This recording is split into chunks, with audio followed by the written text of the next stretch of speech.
Saludamos al doctor Hernán Ulloa, presidente del Consejo de Participación Ciudadana y Control Social. Alberto Franco, desde Guayaquil, UCSG Noticias.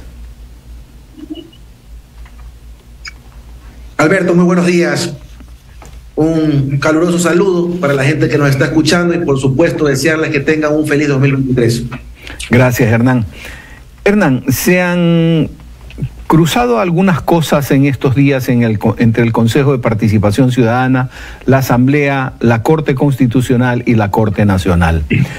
En el centro, en el ojo del huracán, el Consejo de Participación Ciudadana, aduciendo que no ha cumplido con una disposición de una sentencia.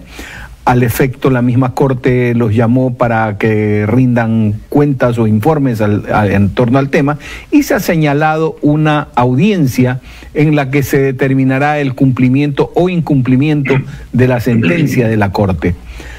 Usted, como presidente del Consejo de Participación Ciudadana, ¿qué ve que va a ocurrir? ¿Se va a aceptar? ¿Usted piensa que son aceptables los argumentos que tiene el Consejo de Participación Ciudadana o se avisora una destitución por incumplimiento? Bueno, primero déjeme mencionarle que lo que está haciendo la Corte Constitucional es lo correcto. Encontrándome de magistrado de la Corte Constitucional, yo hubiera hecho exactamente lo mismo, porque la información que llega a la ciudadanía es una información que llega sesgada. No es lo mismo escuchar al funcionario involucrado para que dé las explicaciones que correspondan en torno a la designación del vocal del Consejo de la Judicatura, o no designación en este caso. Pero lo importante es tener claro de que la Corte Constitucional no es un ente político, no es un ente que con sus decisiones afecta la institucionalidad del país, sino es una entidad prudente, muy prudente. Y yo entiendo que ese acto de prudencia los va a hacer escuchar atentamente cada una de nuestras explicaciones y por supuesto sabrán tomar las decisiones que correspondan para que se dé el resultado.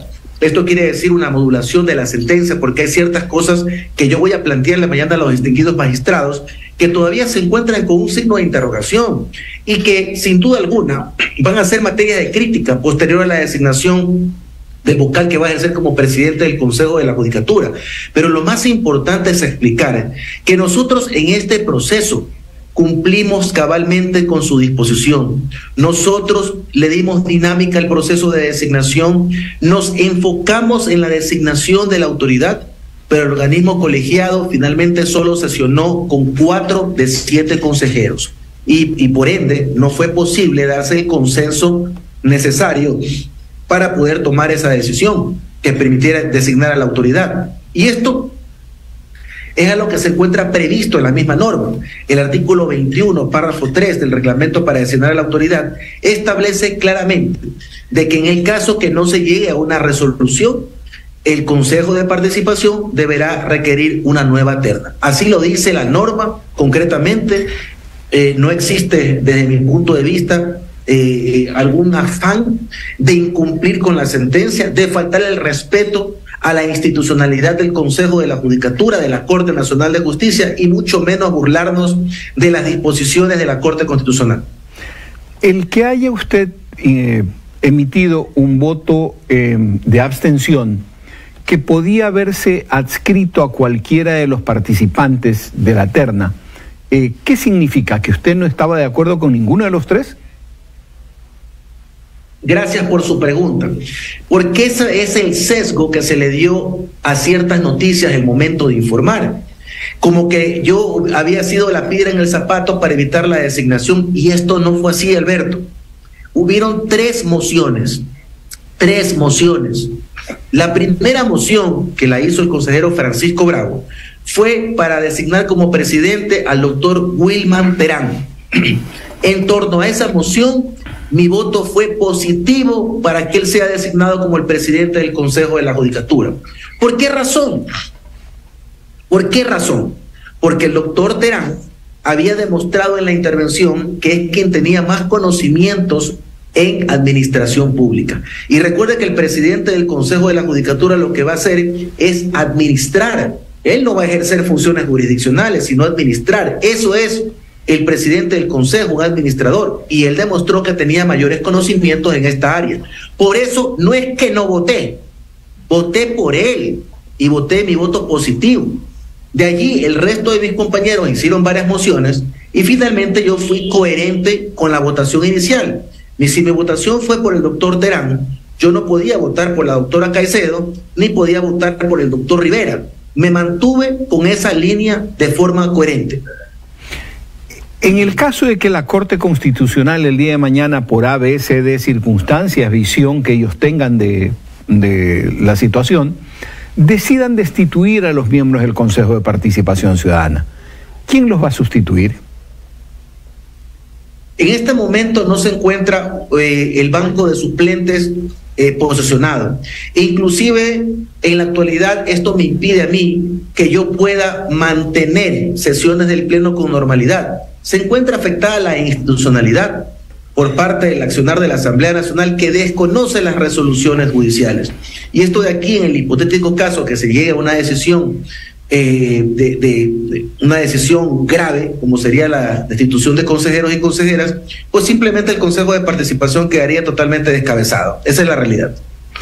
En el caso de que quede descabezado, como usted acaba de decir, esto es, quede ya sin nadie, ¿qué va a pasar de aquí hasta cuando se dé la elección, 5 de febrero, y el tiempo que la ley determina para la posesión de los nuevos miembros del Consejo de Participación Ciudadana? Bueno, si no existen consejeros para tomar resoluciones y decisiones, la administración va a quedar en acefalía. Y esto de aquí implica de que no podamos sesionar, de que no podamos tomar ningún tipo de decisión, que inclusive exista falta de control en los procesos administrativos internos, que no se pueda dar paso a los procedimientos de designación de autoridades, que se continúe dando el apoyo logístico a la Comisión Ciudadana de Selección y otros incidentes adicionales que van a afectar esta institucionalidad. Yo no creo, le repito, que la posición del máximo organismo de interpretación de la Constitución del Ecuador vaya a tomar una postura tan grave, ¿no? O tan firme respecto de una destitución de consejeros y consejeras, siempre dentro del marco de prudencia que he leído en cada una de esas decisiones. Obviamente siempre está por encima el respeto a la institucionalidad. Y por supuesto, el momento que nosotros vayamos a exponer, van a comprender que nosotros hemos sido víctimas de un embate político sin igual, teniendo eventos sui generis, como la presencia de un primo en la presidencia de la Corte y otro primo en la presidencia de la Asamblea, teniendo la presencia de un consejero o consejera que antes ejercía como presidente en el Consejo de Participación y el otro tío en la Asamblea Nacional. Entonces todo esto de aquí tiene que analizarse, no solamente el escenario de lo jurídico en nuestras actuaciones, sino también todo el entorno que ha tenido en afectar a nuestra institucionalidad y por ende avanzar de forma más diligente con la designación de la autoridad. ¿Qué autoridades quedan pendientes para ser designadas y que podrían haberlo sido hasta el 5 o 10 de febrero que le corresponda asumir a los nuevos miembros del Consejo de Participación Ciudadana? Bueno, dependiendo de los resultados de la elección de la consulta popular, nosotros tendríamos nuestras funciones hasta el 15 de mayo aproximadamente. Si no se da, si el voto es negativo, tenemos que continuar hasta mayo. Si el voto es positivo, inmediatamente en el 5 de febrero se declaran desiertos todos los procesos de designación de autoridades. ¿Qué es lo que tenemos en los actuales momentos en proceso? Las comisiones ciudadanas. Nosotros ya cumplimos con el trabajo de la posesión de las comisiones ciudadanas. Ahora les toca a ellos cumplir con su parte. Tenemos en proceso de Contralor General del Estado, el Defensor Público y el tercio del Consejo Nacional Electoral. Todavía está pendiente Defensoría del Pueblo, TCE, fronterizos y otros procedimientos adicionales.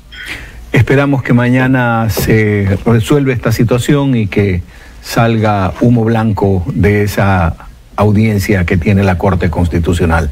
Que tenga un muy buen día, Hernán, y felicidades en todos sus actos. Gracias, muy amable. Se cuida, buenos días. Estuvo con nosotros el doctor Hernán Ulloa, presidente del Consejo de Participación Ciudadana y Control Social. Regresamos luego de los siguientes mensajes.